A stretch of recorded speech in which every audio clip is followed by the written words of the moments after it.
לכל איש יש שם שנתן לו אלוהים ונתנו לו אביו ואימו.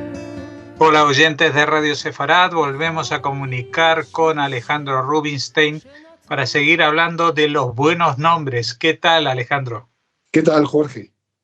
Bueno, hoy vamos a hablar de nombres que no son los nombres verdaderos, sino seudónimos, es más, seudónimos literarios. Efectivamente, Jorge, el hábito de adoptar disfraces literarios es muy antiguo en la literatura hebrea. Los cabalistas de las últimas épocas a menudo elegían los nombres de Rabbi Ishmael y Rabbi Akiva, a quienes la tradición celebraba como los más grandes maestros de las doctrinas esotéricas. Pero la elección de los nombres no siempre fue tan apropiada como en estos casos. Nadie, por ejemplo, puede decir por qué el Sefer Yetzirah debería haber sido atribuido a Abraham y el Sefer, conocido como Sifra Ditzniuta, es el libro que se le ha concedido la autoría a Jacob. En estos casos, sin embargo, debe tenerse en cuenta que la pseudoautoría es quizá una invención posterior y que los libros eran originalmente anónimos. Se puede decir que el empleo de seudónimos ha estado más en boga entre los autores de escritos imaginativos y místicos, mientras que aquellos que escribieron obras alágicas, si no reconocían su autoría, los dejaban en el anonimato. En su búsqueda de grandes nombres, los escritores seudónimos no solo saltaron durante siglos, sino que incluso ascendieron al cielo. Así, el caso de el Sefer Raziel, que se le atribuye a un ángel de este mismo nombre. Bueno, pues, ¿cuáles fueron las primeras instancias de esta situación? La literatura seudónima de la Edad Media es realmente demasiado extensa como para que lo podamos tratar en uno o en dos programas. Las obras más conocidas, además de las ya mencionadas, son el Otiot de Rabbi Akiva, el Sefer Bahir, que es atribuido a Nehunia ben Hakaná, el Sefer Hatagim, atribuido a Rabbi Ishmael ben Eliseo o al Cohen Agadol Eli, y el Zohar, que también es atribuido a Rabbi Shimon Bar Yochai. De un carácter diferente, pero no menos popular, fueron los dos libros seudónimos Yosipón, atribuido a Yosefo, y el Sefer Hayashar, que se dice que fue encontrado durante la destrucción del Segundo Templo. En los tiempos modernos, el uso de disfraces literarios ha sido más ampliamente adoptado, pero al mismo tiempo, el número de falsificaciones literarias ha disminuido considerablemente. Quizás la última gran falsificación literaria fue el Besamim Rosh, publicado en Berlín en 1793, y esta obra es de Rabbi Shaul Berlin, quien atribuyó a Rabbi Asher ben Yehiel la creación de esta obra. Los autores tienen ahora más a menudo motivos para ocultar su identidad, pero los nombres que asumen generalmente tienen, por así decirlo, el nombre real en solución. Los métodos para conformar estas digamos, maneras de expresar un nuevo nombre son los seudónimos que se componen de letras iniciales o finales del nombre real del autor. Por el ejemplo más claro es el de Av, que en hebreo significa padre, pero también son las iniciales de Abraham Berliner, o Habet, que es mirar, pero también es una referencia a la letra Bet para el nombre de Salomón Dlov Rapoport, quien de alguna manera privilegiaba esa letra, la letra Bet de su apellido. Ocasionalmente, un autor ocultará su identidad bajo un anagrama, compuesto por las letras que en la disposición del alfabeto preceden o siguen inmediatamente a las iniciales o letras finales de su nombre. Así podemos ver el seudónimo Neshek, que sonaría a arma en el buen hebreo. Y este seudónimo lo empleó Abraham Ber Dovsevich. Los nombres, como los escuchamos, no tienen una conexión realmente con el vocablo Neshek, pero es que se compone de letras que en el alfabeto siguen inmediatamente a las letras finales de su nombre. Así en el caso de Abraham, después de la Mem viene la Nun. En el caso de Baer, viene después de la Reish, la Shin.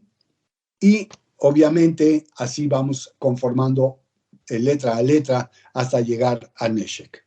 Otro método común para formar seudónimos es la fórmula que llamamos metátesis. Y la metátesis, en este caso, es la transposición de letras en un mismo vocablo o un par de vocablos. Miren bien, el caso del nombre Tzvi Shereshevsky es el nombre original de un autor, quien cambia a ponerse el seudónimo de Yavetz Yeshua Sar Esek, que no hace más que jugar con las letras y conformar 4 nuevas palabras derivadas de las letras de su propio nombre. A veces el seudónimo no es más que una traducción hebrea del apellido del autor, como Ish Machshavot, para el caso de Trachtman. Menos frecuente es el seudónimo basado en una alusión bíblica, como Ben Tamar, para J.L. Pérez, que es una alusión precisamente a uno de los hijos de Tamar, el apellido Pérez, y por lo tanto así se conforma este seudónimo. Aún más raro es el seudónimo basado en otro seudónimo. Esto se cumple en los casos en que un escritor bien conocido bajo un seudónimo forma otro del primero. Así, el caso de A.S. Friedberg, conocido bajo el seudónimo de Har Shalom, a menudo se firma a sí mismo que es una abreviatura de un seudónimo. El seudónimo más complicado, formado por una combinación de varios de los métodos mencionados anteriormente, es el seudónimo de Joseph Brill de Minsk. Y es muy curioso porque si él se llama Joseph Brill Haminsky, entonces el hecho es de que está considerando su seudónimo basado en la población de donde deriva. O también podemos hablar de otros casos. Y, por ejemplo, la metátesis del nativo Minsk, que es lo que les decía yo, es lo que contiene las propias iniciales del apellido. Finalmente, hay seudónimos totalmente independientes del nombre del autor, pero indicativos de la actitud del escritor, como Ahad Ha'am, uno de los pueblos, para el caso de Asher Ginsburg, mientras que otros son nombres bíblicos raros, como Buki Ben Yogli, que es el seudónimo de J.L. Katzenelson. En la lista seleccionada de seudónimos que ahora vamos a empezar a explorar, solo se han incluido aquellos seudónimos que han sido utilizados por los propios autores o que a través de un uso prolongado se han asociado inseparablemente con las obras de un autor. Por ejemplo, el caso de Rashi, que siempre se usa para Rabbi Shlomo de Troyes o Rabbi Shlomo Itzhaki cuando se mencionan sus escritos. Los seudónimos como Abraham Ibn Ezra o el de Abraham Geiger pertenecen más bien a abreviaturas o apodos. ¿Y por qué? Bueno, por el caso de Abraham Ibn Ezra es Aleph Aleph Ain, que no es más que la conjunción de las 3 iniciales que conforman su nombre. El caso de Abraham Geiger es el de Agag y también así se utiliza como Aleph Gimel Gimel, Abraham Geiger, o el de Rossi, como ya lo comentamos, que aquí sí es un juego con el significado íntimo del apellido, porque significa rojo, y por lo tanto su seudónimo en hebreo es Ha'adumi, o sea, el rojo. Y pertenecen, obviamente, estos 3 casos, como lo hemos ya comentado, a abreviaturas y apodos.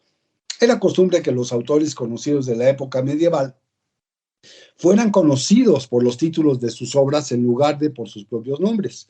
Así el caso de Yaakov Ben Asher, que es referido como el Tur o el Baal HaTurim, Yosef Karo, que es conocido como el Bet Yosef, Ezequiel Landau como Nodá Billehudá, mientras que aún más frecuentemente los autores eran conocidos por formas contraídas de sus nombres, con la adición de algún prefijo honorario.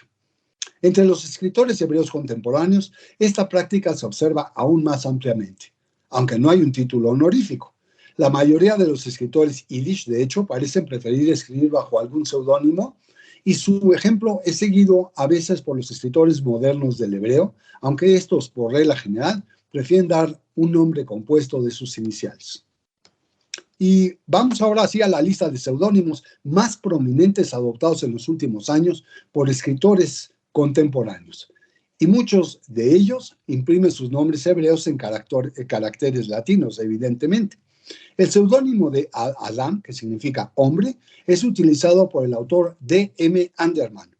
El de Adir, o poderoso, es utilizado por E. Deinart. De alguna manera juega con las letras que conforman su apellido para llegar al vocablo Adir.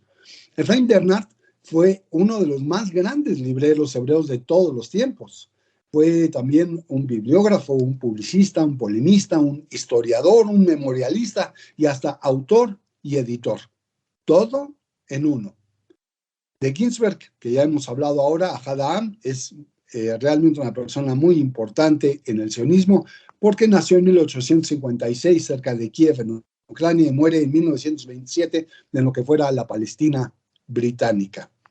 Es precisamente en 1922 cuando emigra a la tierra de Israel y se asienta en la localidad de Tel Aviv. Tenemos otro caso de autores como Auska Pelusmacher, que es un sombrerero de apellido, el apellido original del autor es Selikovich, Basmalke, o hija de la reina, para lo que sería la señora Samochchin.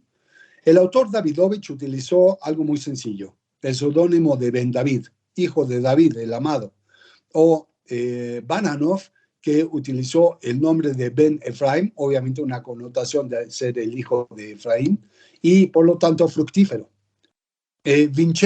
Morris Winchevsky, se anuncia como Ben Netz, que técnicamente sería el hijo del gavilán. ¿Qué es lo que sucede? Que Ben Netz, o Morris Winchevsky, fue un prominente líder socialista judío en Londres y en los Estados Unidos a finales del siglo XIX. Si bien nació en Lituania, Winchevsky se trasladó a Londres y ya como un conocido socialista funda el Der Polnischer Idol, el pequeño judío polaco, que fue uno de los primeros diarios socialistas yiddish, y el Arbeiterfreund, el primer periódico anarquista en yiddish. La lista puede ser realmente interminable, pero para dar cierre a esta emisión, habremos de explorar brevemente el significado de uno de los nombres hoy comentados, Adir. Y es que más que un nombre de pluma o seudónimo, también es un nombre de uso común en Israel y en la diáspora, ya que es un onomástico que entraña fortaleza, grandeza y pensamiento. Se escribe con 4 letras, Aleph, que vale 1, Dalet, que vale 4, Yod, 10 y Reish, 200. Así, su valor gemátrico es 215 y sus fundamentos, acorde a la Kabbalah, son como siguen. Aleph es aire, Dalet es fuego, Yod es tierra y se cierra con la Reish, que es aire. Por lo tanto, su elemento dominante es precisamente eso, el aire. Los poseedores de este nombre se reconocen como unas personas de inteligencia aguda que muestran apertura y en algunas ocasiones faltos de paciencia, de fuerte presencia y de corazón ardiente, son precisos y procuran la plenitud, se desprenden con facilidad y son sorpresivos. Se les recomienda que procuren esforzarse en su autocontrol y que se conduzcan con entrega para triunfar. Se inclinan hacia las buenas acciones y aman auxiliar al prójimo. Tanto es que apoyan a sus congéneres que la gematria de este nombre conlleva a vocablos como oreaj, o en el caso en español significa huésped, anachnu modim, que es nosotros agradecemos, dayan neeman, juez justo, Tov Beineinu, bueno en nuestros ojos, pero también Kitov Beinei Hashem, o sea que ante los ojos de Dios también es bueno, que Yahasim Tovim, o con buenas relaciones, y también encontramos que aprende de todo ser humano, o sea, Lomed Mikol Adam, y por último 2 fórmulas más que son Manaim, cuán agradable, y Ed Neeman, testigo confiable. Todas estas frases o vocablos en conjunto llegan a conformarse con la gematria que hemos comentado de 215 para este nombre. En cuanto a personajes famosos con este nombre, que también a la vez es apellido, son de citarse a Ilana Adir, la atleta corredora, Adir Ashkelon, el pintor y escultor surrealista, Adir Mahaman, destacado futbolista, el actor y comediante Adir Miller y el productor televisivo y periodista Adir Zik, todos israelíes, todos sobresalientes, todos poderosos, como el nombre Adir. ¿Qué te parece, Jorge? Pues que ha sido un programa muy poderoso y seguramente vamos a seguir hablando de seudónimos en próximas entregas. Así que hasta la próxima, Alejandro Rubinstein. Hasta la próxima.